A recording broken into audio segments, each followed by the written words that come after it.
También hice el extracto o la interpretación de algunas de los postulados de logosofía en cuanto a cuáles serían algunas de estas manifestaciones del espíritu propio. Encontré estas: la búsqueda del conocimiento, el querer comprender la creación, un gran motivador en todos los tiempos, entender la creación. En este caso agreguemos no solo la parte material, desde lo cosmológico hasta lo microscópico, sino también el mundo intangible de las ideas y los grandes pensamientos. La superación de sí mismo, el perfeccionamiento es una de las cosas que le interesa a nuestro espíritu, ser mejores en todo como personas, el servicio a la humanidad. Al espíritu le interesa, le preocupa sus semejantes, le preocupa que la humanidad tenga un avance, enriquecer la conciencia. El espíritu quiere que nos munamos de conocimientos que enriquezcan nuestra conciencia para que nuestras actuaciones sean cada vez mejor. Tiene esta función también, sostener la vida e infundir valor. Porque hay momentos en la vida donde necesitamos mucho valor. Y a veces cuando parece que ya no nos dan las fuerzas, a veces surge esta recuperación y volver a levantarnos y volver a seguir en la lucha. Y esto es una de las cosas que entiendo que viene del espíritu, ese impulso de superación. Y quiere participar en la vida, no quiere ser un pasajero, un copiloto donde no tiene nada que ver. Quiere participar en la vida, quiere que le permitamos colaborar con el desarrollo de nuestra vida. Y por supuesto asimilar conocimientos trascendentes. Quiero mencionar algunos de los otros grandes objetivos de logosofía para abrir un poco el panorama. Logosofía tiene como objetivo conocer los pensamientos como agentes causales. Pensamientos que, puestos bajo el control de la inteligencia, obedecen a nuestra voluntad. Pero que, si nos descuidamos, los pensamientos tienen cierta autonomía, tienen vida propia y a veces nos hacen hacer lo que no queremos o decir lo que no queremos, o al revés, nos impiden hacer o decir lo que quisiéramos hacer. El conocimiento de sí mismo, decíamos, conocimiento de sí mismo que implica aprovechar, no es información de sí mismo, es conocimiento que implica control, dominio. ¿De qué? De todas esas potencialidades que sabemos que tenemos los seres humanos y que a veces no encontramos cómo desarrollarlas. Conocimiento de las leyes universales. De esto voy a hablar un minuto después, pero si todo está regido por leyes en el universo, desde lo macro hasta lo microscópico, ¿por qué suponer que los seres humanos no tenemos un ordenamiento a través de leyes que nos conducen a ciertas formas de comportamiento y a ciertas que no son buenas? El dominio de las funciones de estudiar, aprender, enseñar, pensar y realizar. Esta particularidad de la ciencia logosófica tiene enorme aplicación en el campo de la pedagogía, donde en la niñez, en la adolescencia, en la juventud y en todas las edades, aprendiendo a desarrollar y dominar estas funciones, indudablemente el futuro pedagógico de la humanidad va a tener grandes posibilidades. Redención de sí mismo, ya lo dijimos, devolverle el control de la propia vida al ser, sin intermediarios oficiosos. No es necesario. La organización del sistema mental, sensible e instintivo, esos engranajes, esos mecanismos que interactuando entre sí le permiten al ser humano desarrollar y conquistar planos de desarrollo muy superiores a los comunes. El conocimiento del mundo mental trascendente o metafísico es el ámbito que domina nuestro espíritu cuando conscientemente lo hace. Y la realización del proceso de evolución consciente, que es ese proceso gradual de adquisición de conocimientos que permite la comprensión y el desarrollo de todos estos otros. Un poco sobre las leyes universales, solo a modo enunciativo. Decíamos que así como lo macroscópico y lo microscópico rigen leyes, en lo que atañe a la vida del ser humano, a su conducta, a su relación con los demás, existen también límites a nuestra libertad. Límites o, a ver cuál es la palabra, normas de las cuales si nos desviamos demasiado vamos a tener consecuencias adversas. Lo voy a acercar a un plano bien fácil de reconocer. Si descuidamos nuestra salud, empezamos a tener señales de malestar. Si no atendemos a esos señales de malestar, vamos a empezar a tener dolores cada vez mayores. Y eventualmente vamos a terminar enfermándonos.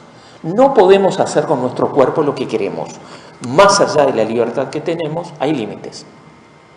Lo mismo con la vida de relación, con los aspectos de la vida moral, social. Tenemos límites que a veces los percibimos. Por acá no. Esto no. Por ese camino no es. Si no los percibimos, empezamos a tener dificultades. Dificultades de relacionamiento y eventualmente hasta con la ley. Y también con nuestros semejantes. Y no solo en lo individual, en los pueblos y también en la humanidad. Los desvíos llevan a problemas que cuando los cuidamos, cuando atendemos algunas de estas leyes que los explican, podemos transcurrir sin esos tropiezos y esas dificultades. En la humanidad, por ejemplo, pensemos en toda esta preocupación por el planeta y el medio ambiente. ¿Qué indicaciones estamos recibiendo de que no se están haciendo bien las cosas? Algunas de las leyes más directamente relacionadas con el ser humano, la ley de evolución, la ley de causa y efecto, la ley de cambios, la ley de herencia, la ley de adaptación, entre otras. Y ya llegando a la tercera parte, proyecciones y resultados. Voy a tener que ser honesto y decir, aquí voy a hablar de lo que yo he logrado y seguramente todos los estudiantes de filosofía tienen logros diferentes y lógicamente todos tenemos un punto de partida diferente, incluso por nuestra herencia espiritual, que desde niño ya se empieza a manifestar. Tenemos cualidades que nos distinguen y tenemos deficiencias que también nos caracterizan. Y obviamente lo que quiero compartir con ustedes son algunos aspectos que para mí fueron importantes y que están en continua revisión. No voy a decir que en ninguno de estos aspectos ya está terminada la tarea y ya tengo un logro definitivo. Es más, el evitar creer implica no creer en uno mismo, no llegar a la creencia de sí mismo. Bien, divido estas proyecciones y resultados en tres dimensiones. De mi vida física, laboral y familiar, yo logré retomar los estudios. Tenía un preconcepto de que había nacido con una inteligencia y con un carácter determinado y había ciertas cosas que no iba a poder lograr. Tal es así que abandoné los estudios por ese prejuicio, preconcepto, por esa creencia, y que era algo así como que me había tocado en la lotería genética eso, y no iba a poder hacer nada más con ello. Sin embargo, cuando uno comienza a descubrir las posibilidades de la mente, de su funcionamiento, y comienza a cultivarla, logra este tipo de resultados que para mí fueron importantes. Retomar mis estudios, avanzar laboralmente, terminé avanzando en aspectos de dirigir personas, proyectos importantes. Otro aspecto para mí importantísimo fue acompañar la educación de mis hijos. Decía que había sido una de mis inquietudes y hoy en día tengo la alegría, la felicidad de saber que tengo hijos que son libre pensadores, que son personas moralmente sanas y que son felices. Y eso para mí es una gran satisfacción.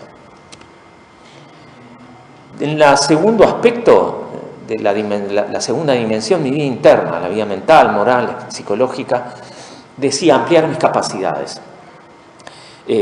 Por esto que comentaba recién, he logrado en muchos aspectos pensar mejor, pensar antes de hablar, escuchar más que hablar, características que antes no me eran tan fáciles. Reflexionar. Equilibrar los juicios, mayor tolerancia con el criterio ajeno,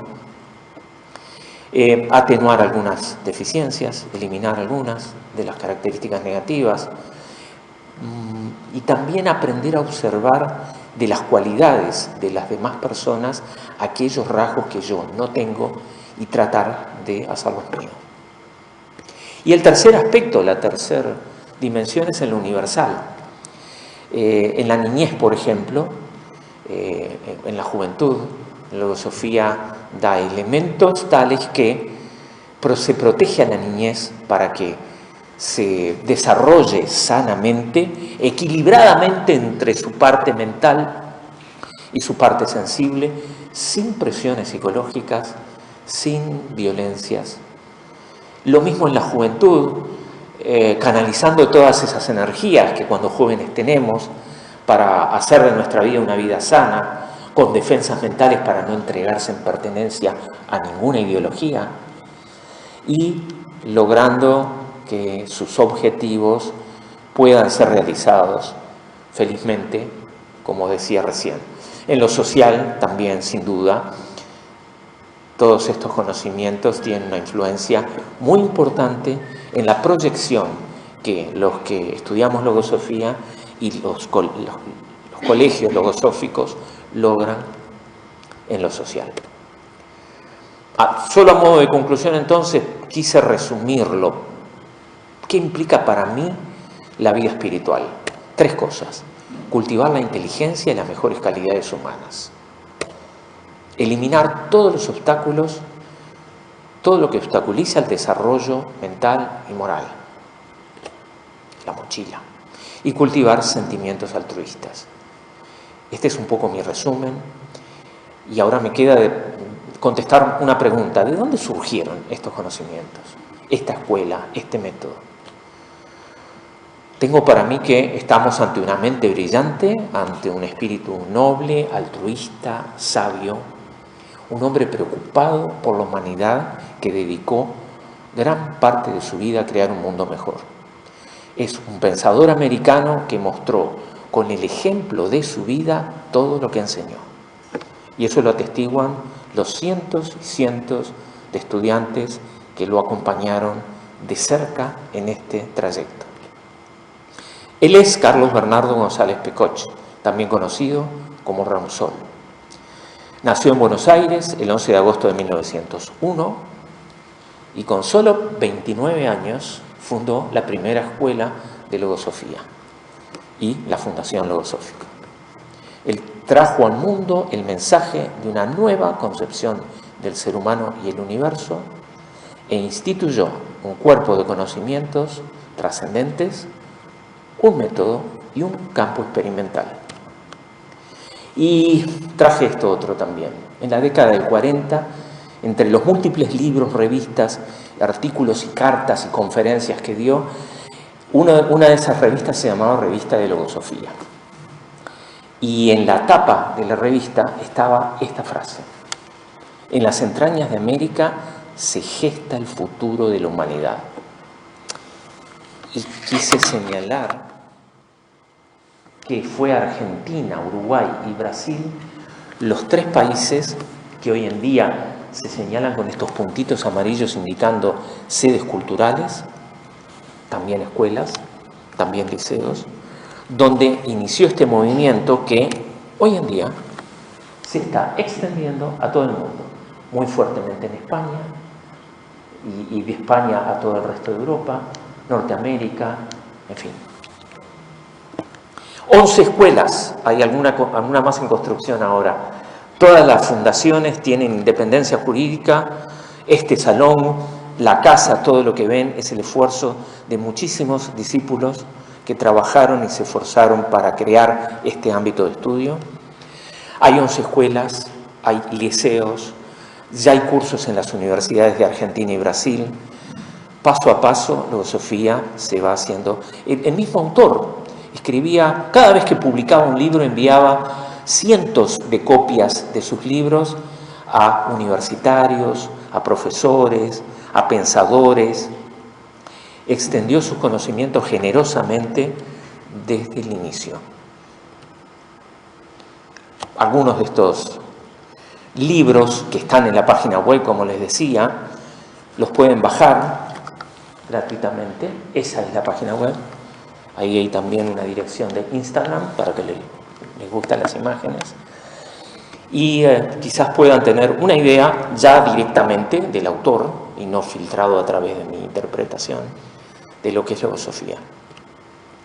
Y quiero cerrar con las palabras que González Pecoch pronunció en una conferencia aquí en Montevideo, que evidencian bien la preocupación y todo el afán y todo el esfuerzo que puso por crear un mundo mejor. Dijo así: lograr que las generaciones futuras sean más felices que la nuestra será el premio más grande a que pueda aspirarse. No habrá valor comparable al cumplimiento de esa gran misión que consiste en preparar para la humanidad futura un mundo mejor.